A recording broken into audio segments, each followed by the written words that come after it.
decision of the Karnataka governor to sanction prosecution of the Chief Minister Siddaramaiah and the Muda case has sparked off a massive political slugfest. On Saturday, the governor, who gave his sanction after he received petitions from 3 anti-corruption activists, asked the prosecution sanction under sections of the Prevention of Corruption Act and the new criminal laws or the Bharatiya Nagrik Suraksha Sanhita.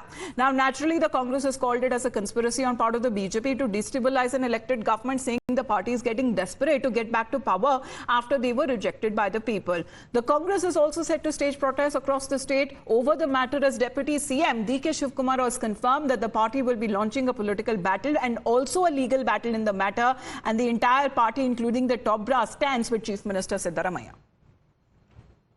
The entire party and the government will stand by my Chief Minister.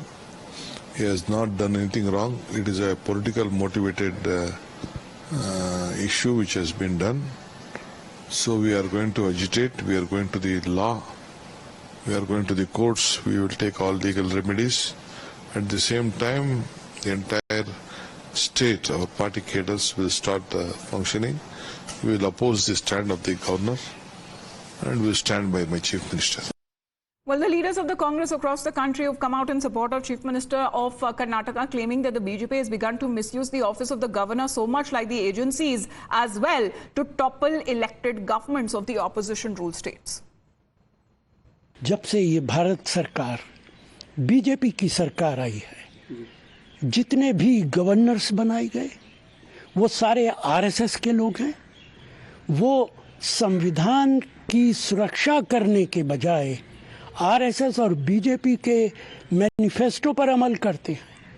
Bharatiya Janata party के नेताओं को खुश करने में लगे रहते हैं। कोई गवर्नर ऐसा नहीं है, चाहे केरल का गवर्नर हो, कर्नाटक गवर्नर हो, बंगाल गवर्नर हो, वो सब विपक्ष की सरकारों को चलने देना नहीं चाहते।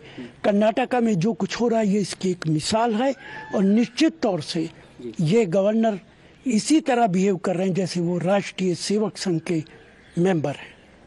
But the others in the India bloc will also voice their concerns over the sanction for the prosecution given by the governor, and they claim that the BJP is no longer interested in fighting their opponents politically. ये उनका निर्णय नहीं है ना भाई। यहाँ जो सत्ता शीर्ष पे बैठे हुए लोग हैं, खास करके 1-2 लोग, उन्होंने ये तय कर लिया है कि पॉलिटिकल लड़ाई पॉलिटिकल तरीके से, पॉलिटिकल सलीके से, पॉलिटिकल मिजाज के साथ नहीं लड़ी जाएगी। सत्ता तो बदलेगी आज या कल या परसों, लेकिन जिस तरह से आपने ये तय कर लिया है कि उलझा के रखो, कभी इस माध्यम से, कभी उस माध्यम से, कभी गवर्नर के माध्यम से, कभी ईडी, सीबीआई के माध्यम से, ये आपके लिए भी उचित नहीं होगा।